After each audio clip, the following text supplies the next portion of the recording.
अगर आपको अंग्रेजी बोलने की जल्दी है, आप जल्दी से फटाफट से कुछ एक चीज सीख करके अंग्रेजी बोलना चाहते हैं, तो आज मैं आपको एक रूटीन देने वाली हूं 5 दिनों का, जिसकी मदद से ये 5 दिन 5 चीजें आप पढ़ेंगे और आप अंग्रेजी जो है बहुत जल्दी सीख जाएंगे। क्लास को शुरू करते हैं। आप देख रहे हैं संरीति इंग्लिश अकेडमी। मैं हूं प्रीति मैम। सब्सक्राइब करके बेल नोटिफिकेशन ऑन कर दीजिएगा ताकि आगे के आने वाली क्लासेस आपको मिलती रहें और आप समय पर क्लास करते रहें। इसके अलावा अगर आप चाहते हैं कि ये 5 डेज की एक छोटी सी स्पोकन इंग्लिश कोर्स में करा दूं, जिसमें इसी रूटीन को मैं एक्सटेंड करके डिटेल में आपको क्लास कराऊं, कमेंट करके जरूर बताना, क्लास आ जाएगी। तो 5 दिन में बेसिक इंग्लिश बोलना आप सीख सकते हैं। क्लियर? 5 चीजें, 5 दिन, 5 रूटीन, मतलब 5 दिन एक रूटीन फॉलो करना है आपको और आपका काम हो जाएगा। पहले दिन की बात करेंगे, जिसकी शुरुआत हम करेंगे नॉन फाइनाइट वर्ब वाले वाक्यों से। अब ये क्या होता है? तो नॉन फाइनाइट क्या होता है, इसके पीछे आपको दिमाग लगाने की जरूरत फिलहाल नहीं है, क्योंकि हम लोग क्विकली चीजों को सीख रहे हैं। हाँ, इसकी डिटेल क्लास अगर आपको चाहिए, आप मुझे कमेंट करके बोलते हैं कि हाँ मैम ये 5 डेज की स्पोकन की कोर्स करा दो हमें, तो फ्री में, तो मैं आपको करा दूंगी यूट्यूब पर, कोई इशू नहीं है उसका। तो बट फिलहाल इस वाली क्लास में एक सर्टेन रूटीन आप फॉलो करेंगे, आपका काम हो जाएगा। यानी कि नॉन फाइनाइट वर्ब वाले वाक्यों से मेरा क्या मतलब है, बस थोड़ा सा समझ लीजिए कि टू प्लस वर्ब वाले वाक्य या फिर और वर्ब प्लस आईएनजी वाले वाक्य जो हैं, ये बहुत इस्तेमाल होते हैं जब हम आम बोलचाल की बात करते हैं अपने लाइफ में। तो इनको सबसे पहले फर्स्ट डे में आपको इनको सीख लेना है। जैसे मुझे जाने दो, अलाउ मी टू गो। तो यहां पर आप देखिए टू के साथ एक वर्ब यूज हो रहा है जो कि एक नॉन फाइनाइट वर्ब है, ठीक है। या आप इसको आम भाषा में समझ लीजिए तो ये एक्शन वर्ब है जो आपके जाने की चीज को बता रहा है कि क्या काम हो रहा है भैया, जाने का काम हो रहा है। तो हमने टू लगा दिया तो ये वाक्य बन गया। मुझे जाने दो, कहते हैं ना मुझे जाने दो, तो अलाउ मी टू गो, है ना। टहलना एक अच्छी एक्सरसाइज है, टहलना एक अच्छी एक्सरसाइज है। बिना टू और वर्ब का इस्तेमाल किए इसको मुझे ट्रांसलेट करके बताओ, है ना, नहीं कर पाओगे ना। तो जब आपको पता हो कि ये तरीके के वाक्य कैसे बनाते हैं, क्योंकि आप इसी तरीके की बातचीत करते हैं हम लोग अपने लाइफ में, है ना, तो ये इसी तरीके की बातचीत वाली चीजों को अगर सीख लेंगे तो हम आराम से अंग्रेजी बोल पाएंगे। To walk is a good exercise, यहां पर भी टू के साथ वॉक लगा। मैं जाने वाला था, आई वॉज टू गो, मैं जाने वाला था, आई वॉज टू गो। और फिर मैंने क्या बोला, आईएनजी के साथ लगाया हुआ, है ना। जैसे मुझे गाना पसंद है, मुझे गाना पसंद है, I love singing. Sing verb है, आईएनजी लगा दिया। सिंगिंग, उसने बात करना बंद कर दिया, he stopped talking, he stopped talking. उसे पढ़ना पसंद है, she likes reading, she likes reading, right. तो ये तरीके के वाक्य जहां पर वर्ब के साथ आईएनजी लगा के या वर्ब के साथ टू को जोड़ करके आप ये जो बेसिक पैटर्न है वाक्यों का, ये सर्टेन पैटर्न को कवर कर सकते हैं जो हम रोज बोलते हैं। दूसरे दिन की बात करो, पहले दिन आपको क्या करना है, सिर्फ इन्हीं को प्रैक्टिस करना है ना। एक सैंपल ले लिया, कोई एग्जाम्पल उठा लिया, जैसे to walk is a good exercise, to eat good food is a good habit. इस तरीके का आपको प्रैक्टिस करना है, लंबा प्रैक्टिस करना है, ठीक है। मतलब मैं 5 दिन मांग रही हूं ना आपसे, 5 दिन ही आपको ये चीज करनी है और आप बढ़िया तरीके से बोलने लगोगे। दूसरे दिन अपने को क्या करना है, चलिए देखते हैं। दूसरे दिन आपको बिना मेन वर्ब वाले वाक्यों को पढ़ना है, बिना मेन वर्ब वाले वाक्यों को पढ़ना है। यानी कि ऐसे सेंटेंसेस का हमें यहां पर इस्तेमाल करने वाले हैं, ऐसा सीखने वाले हैं जिसमें कोई एक्शन नहीं होता, यानी कि कोई मेन वर्ब वहां पर नहीं है। आ रही है बात समझ में? बिना मेन वर्ब, वर्ब क्या होता है, क्रिया, जो काम वाक्य में हो रहा है उसको बताता है। पर क्या दुनिया का हर वाक्य कुछ काम हो रहा है वो ही बताता है? जवाब है नहीं। ऐसे वाक्य भी हैं जो बिना कोई काम बताने वाले हैं, लेकिन वाक्य वो हैं। जैसे आपने कहा मेरा नाम रोहन है ना, या फिर कहोगे मैं रोहन हूं, तो आप कहोगे आई एम रोहन। अब इसमें मेरे को बताओ, आप इसमें मेन वर्ब कौन सा है, बताओ, है ना। ये यहाँ पे कोई एक्शन नहीं है, आप जस्ट एक सिंपल वाक्य ना, आप अपना नाम बता रहे हो, इसमें एक्शन थोड़ी ना कुछ हो रहा है।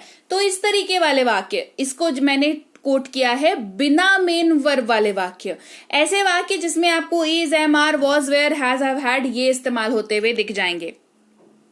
यानी कि in short is, am are, was, were, has, have, had वाले वाक्य। सबसे पहले बात एक एक वर्ड को कवर करेंगे और सबका इस्तेमाल सीखेंगे, किसके साथ कौन सा इस्तेमाल होता है, कैसे इस्तेमाल कर सकते हैं, ये सब कुछ। इसका मतलब है होता है, इसका इस्तेमाल ही, शी, इट और किसी भी नाम के साथ होता है। जैसे वह एक लेखक है, ही इज अ राइटर। इस पर्टिकुलर वाक्य में कोई एक्शन नहीं हो रहा है, बट स्टिल इस तरीके के वाक्य हम लोग बहुत यूज करते हैं। वो पायलट है, वो डॉक्टर है, वो इंजीनियर है, मैं शिक्षक हूं, बहुत यूज करते हैं। तो अगर यूज करेंगे तो बोलना पड़ेगा ना भाई, हिंदी में बोल रहे हैं तो अंग्रेजी भी तो बोलनी पड़ेगी। तो ये बिना मेन वर्ब वाले वाक्य हैं। वो एक लेखक है, he is a writer. Am का मतलब होता है हूं, इस्तेमाल ये आई के साथ होता है, मैं शिक्षक हूं, I am a teacher, I am a teacher. Are का मतलब है होता है, ये इस्तेमाल यू, वी, दे के साथ होता है। जैसे वे लोग गायक हैं, they are singers, they are singers.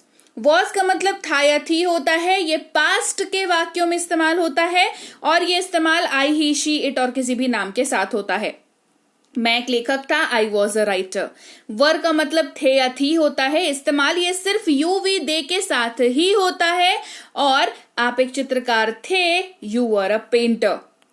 आप एक चित्रकार थे, you were a painter. Clear. Have का मतलब होता है पास है, ये इस्तेमाल होता है आई, यू, वी, दे के साथ। मेरे पास एक किताब है, I have a book. Has का मतलब भी होता है पास है, लेकिन ये इस्तेमाल होता है ही, शी, इट और किसी भी नाम के साथ। जैसे कि उसके पास एक कार है, he has a car. Had का मतलब होता है पास था, ये पास्ट के वाक्यों में इस्तेमाल होता है और ये सबके साथ इस्तेमाल हो जाता है, I, you, we, they, he, she, it और किसी भी नाम के साथ। उनके पास एक कार था, दे हैड अ कार। उनके पास एक कार था, दे हैड अ कार। दूसरा दिन खत्म, तीसरे दिन की हम बात कर रहे हैं। देखो 5 दिन बता रही हूं ना, हर एक दिन को ना सही से करना होगा। मुझे तो एक क्लास में आपको ये पूरी चीजें बतानी है, तो मैं तो आपको ऐसे बता रही हूं, पर आप वीडियो को पॉज कर करके नोट डाउन करोगे और इसके हिसाब से, इस रूटीन के हिसाब से ही प्रैक्टिस करोगे। ठीक है। तीसरे दिन अपन क्या करेंगे? तीसरे दिन हम वर्ब वाले वाक्यों को पढ़ेंगे, जो एक्शन दिखाता होगा, जो बताता होगा कि वाक्य में कोई एक्शन हो रहा है, यानी कि ऐसे वाक्य जिसमें एक्शन मौजूद है, जैसे कि गो, कम, रीड, राइट, ईट, सिंग, लाफ, क्राई, ये वाले वाक्य, जिन वाक्यों में ये शब्द इस्तेमाल हो रहे होंगे। जैसे उनके पास एक वी गो, हम बाजार जाते हैं, वी गो टू मार्केट। वह यहाँ रोज आता है, ही कम्स हियर डेली। वो पढ़ती है, शी रीड्स। हर वाक्य में देखो यहाँ पर गो टू मार्केट है, यानी कि जाने का काम हो रहा है। वह यहाँ रोज आता है, कम्स हियर डेली, यानी कि आने का काम हो रहा है। वो पढ़ती है, शी रीड्स, यानी कि पढ़ने का काम हो रहा है। मैं एक पत्र लिखता हूं, आई राइट अ लेटर, यहाँ पर लिखने का काम हो रहा है। वे खाते हैं, दे ईट, यहाँ पर खाने का काम हो रहा है। आप गाते हो, यू सिंग, यहाँ पर गाने का काम हो रहा है। क्लियर। चलो फोर्थ डे की बात है। तो थर्ड डे में ना आपको सिर्फ जितने वर्ब हैं वो सारे वर्ब को उठाना है और सेंटेंस बनाते जाना है, I, you, we, they, he, she, it, this, that, this, those, इन सबके साथ इस्तेमाल करके। क्लियर। फोर्थ डे की बात करते हैं। चौथे दिन क्या करना है? फोर्थ डे में आपको रिक्वेस्ट या कह लीजिए निवेदन, आदेश या कह लीजिए ऑर्डर, ऐसे वाक्यों की प्रैक्टिस करनी है।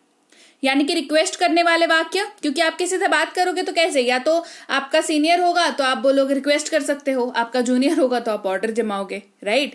तो ऐसे वाले वाक्यों के, क्योंकि पहला 3 जो मैंने पार्ट बताया ना, उसमें ये वाले वाक्य मोस्टली कवर नहीं हो पाते हैं सब बहुत ज्यादा, तो ये चौथा हिस्सा जो है अलग से बता रही हूं।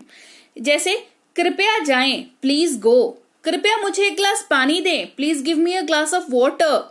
कृपया मेरी मदद करें, प्लीज हेल्प मी।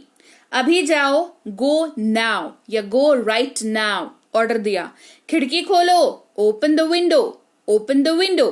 दरवाजा बंद करो, shut the door, shut the door. देखो वर्ब यहां पर भी है, काम यहां पर भी हो रहा है, लेकिन ये वाक्य की कैटेगरी अलग है। ये रिक्वेस्ट और ऑर्डर वाले वाक्य हैं, तो ये अलग से इसीलिए अपन पढ़ रहे हैं। ठीक है, ये हो गया फोर्थ डे। फिफ्थ डे की हम लोग क्विकली बात कर लेते हैं। फिफ्थ डे में थोड़ा इंपॉर्टेंट है ये वाला, क्योंकि अभी तक आपने 4 दिन में 4 चीजें आप सीख चुके हैं जो बेसिक कवर कर रहा है आपका। लेकिन फिफ्थ डे में थोड़ा सा इंपॉर्टेंट टॉपिक है और थोड़ा सा बड़ा टॉपिक है, और उसको थोड़े बढ़िया तरीके से करेंगे अपन।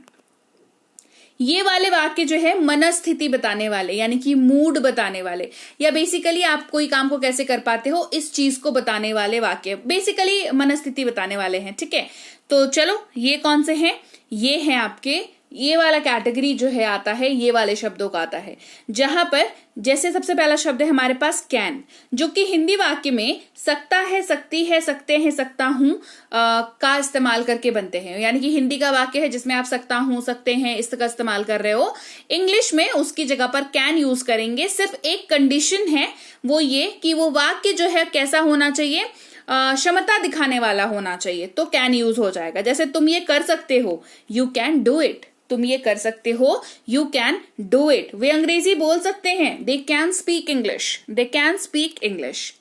वहीं पर सकता है, सकती है, सकता हूं, सकते हैं होने पर भी कैन नहीं यूज होगा, उसकी जगह पर मे यूज होगा। कैसे कैटेगरी वाले वाक्यों में, जो अनुमति या अनुरोध दिखाते हैं। हमें देर हो सकती है, वी मे बी लेट, अनुमति, अनुरोध, संभावना, ये तीनों अगर दिखा रहे हैं तो मे का इस्तेमाल करेंगे। हमें देर हो सकती है, वी मे बी लेट, क्या मैं अंदर आ सकता हूं, मे आई कम इन। अगला है शुड, जिसका मतलब होता है चाहिए, ये सलाह और उपदेश देने के लिए इस्तेमाल होता है। This point is very important, इसको याद रखना। ठीक है, शुड का इस्तेमाल आप रैंडमली कहीं पे भी नहीं कर सकते, वाक्य की कैटेगरी जो है वो डिसाइड करनी जरूरी है। हमें जल्दी उठना, उसे जल्दी उठना चाहिए, he should wake up early, ये सलाह है जो हम एक दूसरे को देते हैं। फॉलो करना नहीं करना सामने वाले की मर्जी होती है, पर सलाह तो हम देते ही हैं, तो सलाह देने वाले वाक्यों में शुड का इस्तेमाल किया जाता है।